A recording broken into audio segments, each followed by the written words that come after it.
токтогула. Мына карагалачы туугандар. Баягы үңгүрдөн мына ушундай үндөр чыгып атат. Мынакей. Кече жакында эле жердин астынан мына ушундай үндөр чыга баштады. Бул баягы жер астынан чыга албай жүргөн яжүж-мажүждар эмеспи? Окумуштуулар тез аранын ичинде бул үңгүргө түшүп көрүштү, бирок баары өкүнүчтүү өттү. Мына эмне болгонун көргүлө. Мына ушундай жерлерди иликтеген окумуштуулардын башчысы. Мен окумуштуу катары ушул күнгө чейин мындай нерсени көргөн эмесмин жана күткөн дагы эмес элек. Мен азыркыга чейин өзүмө келе албай турам. Биздин оюбузда эч нерсе жок эле. Биз мындай болоорун күткөн эмес элек, мындай болуп кетээрин билген дагы эмес элек. Биз ушул жерлерди иликтебей эле койсок болмок экен. Биз буга чейин деле көптөгөн казуу иштерин, ар кандай жердин түпкүрлөрүн, койдуңдардын баарысын иликтеп, ар кандай ачылыштарды ачып келчүбүз. Акыры биз буга чейин түшүп көрбөгөн, буга чейин жетип көрбөгөндөй тереңдикке иликтөө иштерине кириштик. Күтүлбөгөн окуя мына ушул жерден башталды.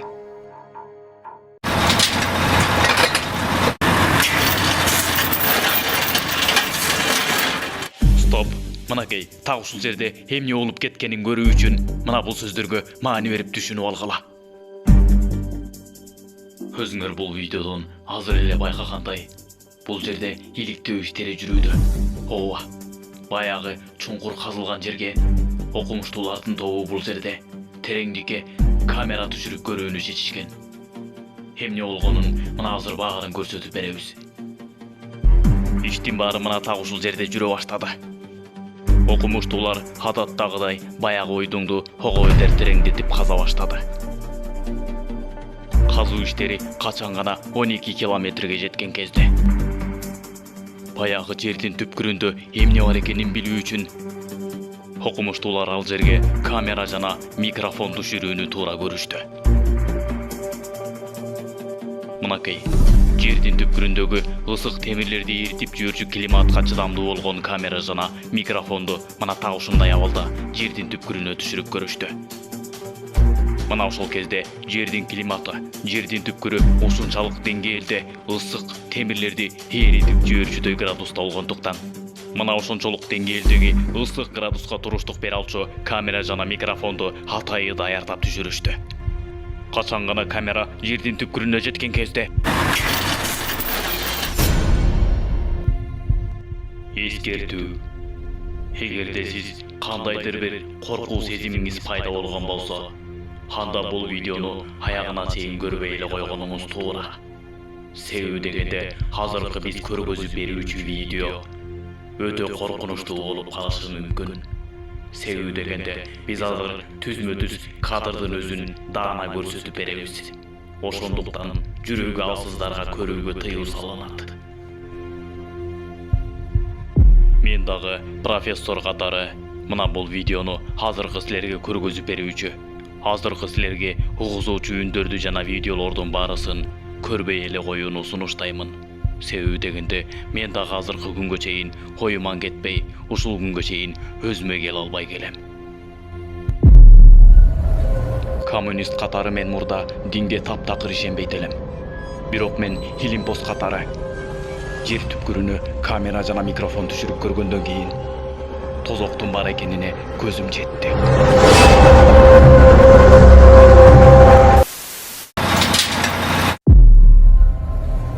Качан гана биз иликтөө иштерибизди баштаган кезде, иликтөөбүздө биз жер кыртышынын катмарларынын үндөрүн иликтөө максатында жер түпкүрүн казып, микрофонду түшүргөнбүз.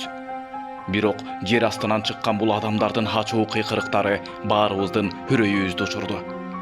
Бул коркунучтуу үндөрдөн кийин биз дароо иликтөө иштерибизди токтоттук. Мынакей, биз бул нерсенин баарын түз эфирде жаздырып алдык. Азыр силерге биз ушунун баарын түзмө-түз көрсөтүп беребиз.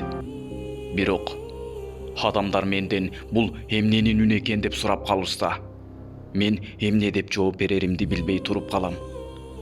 Себеби ал чындыгында эмненин үнү экени өзүмө дагы табышмак. Себеби биз микрофон түшүрүп уккан үндөр кадимки жөнөкөй үндөргө окшобойт. Себеби ал үндөр миңдеген адамдардын кыйналып, чаңырып, кыйкырып аткандай туюлууда. Биз ошол үндөрдүн баарысын түз эфирде жаздырып алдык. Ал үндөрдү укканда мен ушул күнгө чейин өзүмө келе албай келем. Мындан ары мен эч нерсе деп айта албаймын. Эмне дээримди дагы билбеймин. Баарын өз кулагыңар менен угуп көргүлө. Биз ошол жерди казып, микрофон түшүргөн кезде мына ушул үндөрдү адамдардын кыйналып, ачуу чаңырык кыйкырыктарын угабыз деп күткөн эмес элек. Жердин астында кимдир кыйкырып атат, ал жакта кимдир кыйналып атышы мүмкүн, ал жакта кимдир чаңырып ыйлап атат. Мунун баарысын мен профессор катары эч нерсе айта албаймын. Азыр биз түз эфирде жаздырып алган ошол үндөрдүн баарысын өз кулагыңарга угузуп берели. Өзүңөр байкап көргүлө. Мындан ары мен эч нерсе айта албаймын.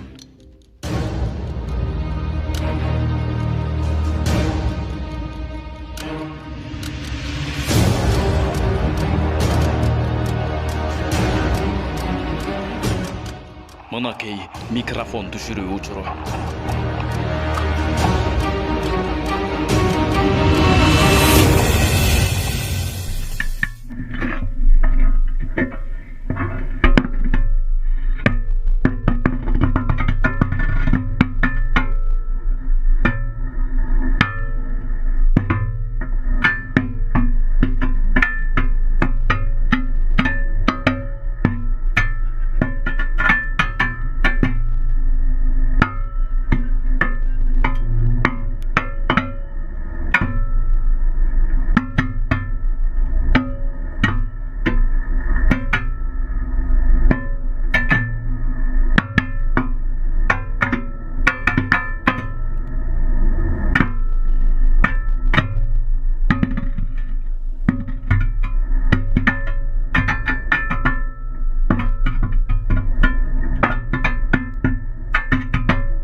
Геологдор жана илимпоздор жердин катмарынын үндөрү кандай экенин жаздырып алалы деп изилдөөнү жүргүзүшкөн. Бирок адамдардын чаңырык кыйкырыктарын угабыз деп таптакыр ойлошкон эмес. Ал эми бул үндү өз кулагыңыз менен угуп көрүңүз.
Бұл эмнеси я? О Кудай. Бугулуп атабы? Бұл эмне деген үн я? О Кудай. Кудай сактай көр.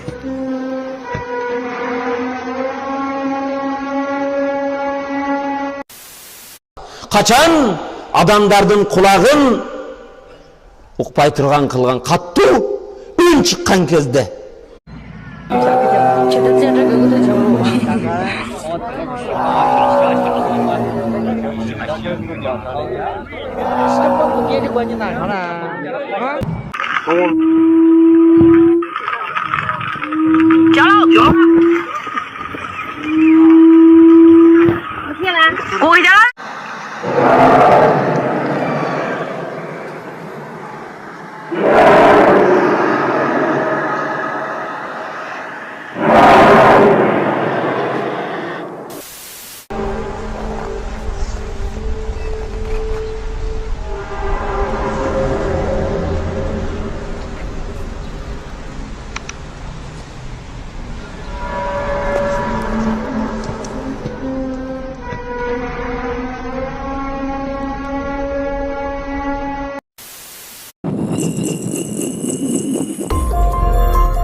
Мына көрдүңүзбү?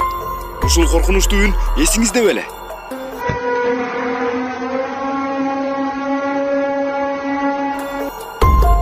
Мына бул Сурнайды кармап турган периште дагы эсиңизде болсо керек.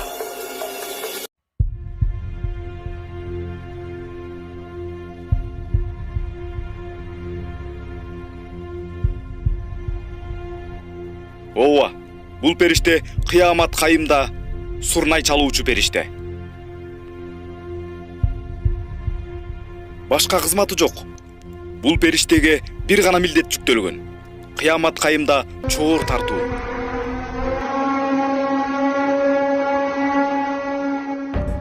Ассаламу алейкум, урматтуу Шумдук каналыбыздын көрүүчүлөрү.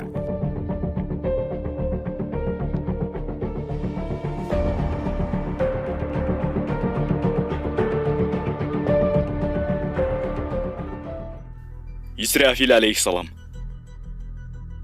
Бул периштени Аллах Таала кыямат кайымда сурнай чалуу үчүн гана жараткан. Бул периштеге бир гана милдет жүктөлгөн. Кыямат кайымда чоор тартуу.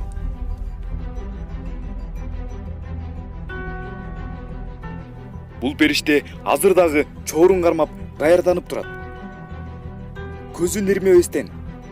Бул периште көз дагы ирмебейт. Себеби Аллах Тааланын буйругун өткөрүп жиберүүдөн коркот.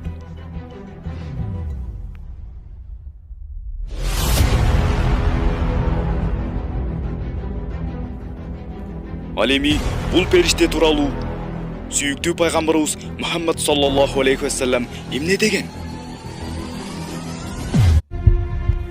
Бул периште көз дагы ирмебейт. Себеби Аллах Тааланын буйругун өткөрүп жиберүүдөн коркот. Качан чоорду тарткан кезде бардык аалам кыйроого учурайт. Ал чоордун үнү ушунчалык катуу жана ачуу.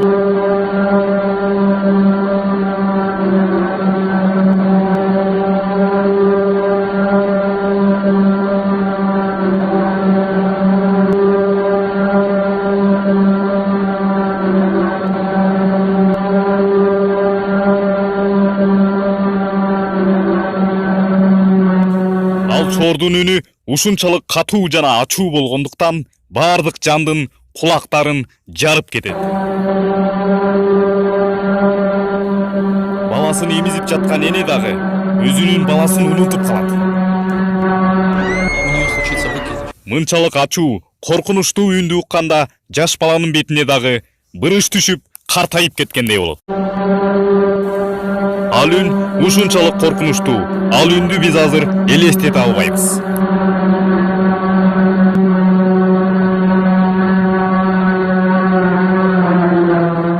Ал күнү баардык адамдар мас сыяктуу көздөрү алаңдап чанагынан чыга кетейин деп эч нерсе кылаарын билбей калышат. Эмнеге? Ушунчалык ачуу чыккан үндөн, Сурнайдын үнүнөн. Ал күнү шайтандар дагы каяка жашынаарын билбей ар тарапка алаңдап катышат. Бирок бул нерсе Куранда айтылган. Бул күнү эч ким эч жака качып кутула албайт. Ал эми бул периште тууралуу сүйүктүү пайгамбарыбыз Мухаммад саллаллаху алейхи вассалам эмне деген?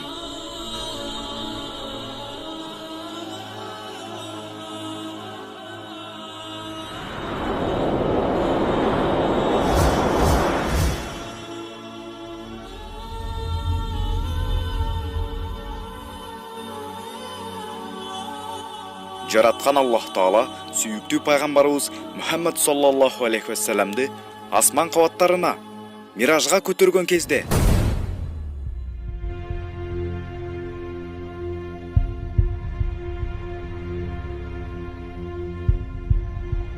мына ушул Исрафил периштенин Сурнай кармап турган абалын көргөн.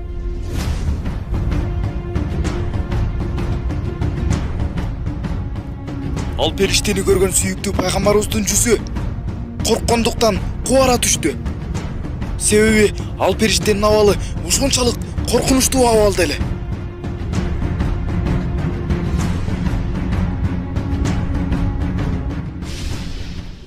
Көргөнүн айтып берип аткан сүйүктүү пайгамбарыбыз ал нерсени эстеген сайын ушунчалык тынчсызданат эле.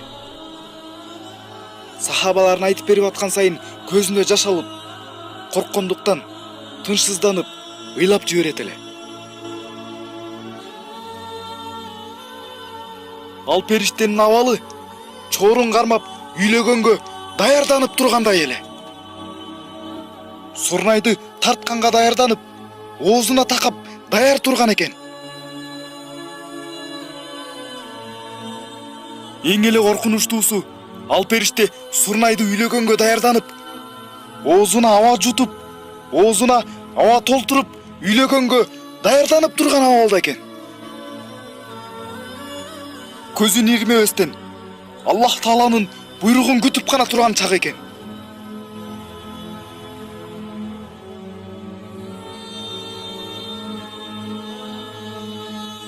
Бул периштенин абалын көрөр замат сүйүктүү пайгамбарыбыз намаздан турбай калды. Буттары шишигенче көзүнөн жаш токтобой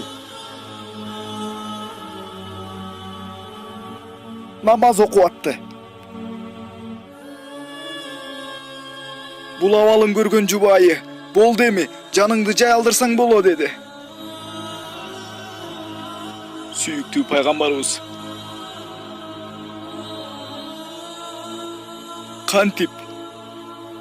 кантип мен жаным жай алсын. Исрафил периштенин абалы көзүн ирмебестен оозуна аба толтуруп Сурнайды чалууга ушунчалык даярданып турган абалда болсо, кыямат кайым ушунчалык жакынбы? Кантип мен жаным жай алсын.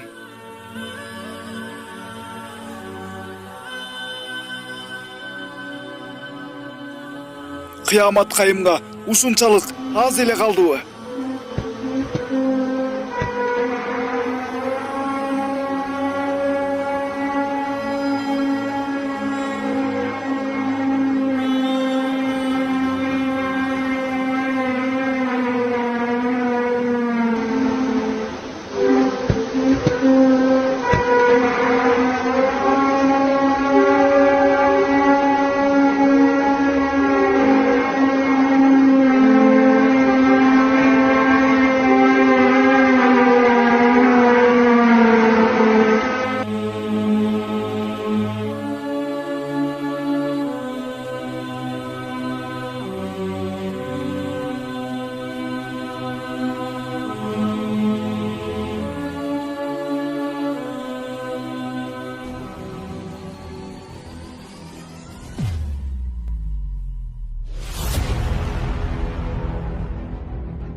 Ал эми бул угулуп аткан үндөр кыямат кайымдын белгилериби? Балким бул үндөр ошол Сурнайдын эскертүүсүдүр.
Mistä vitusta toi tulee?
Действительно очень устрашающе.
Видеоны даярдаган Шындык ТВ каналы. Ал эми бул видеого лайк басып, каналга катталганыңыз үчүн сизге терең ыраазычылык.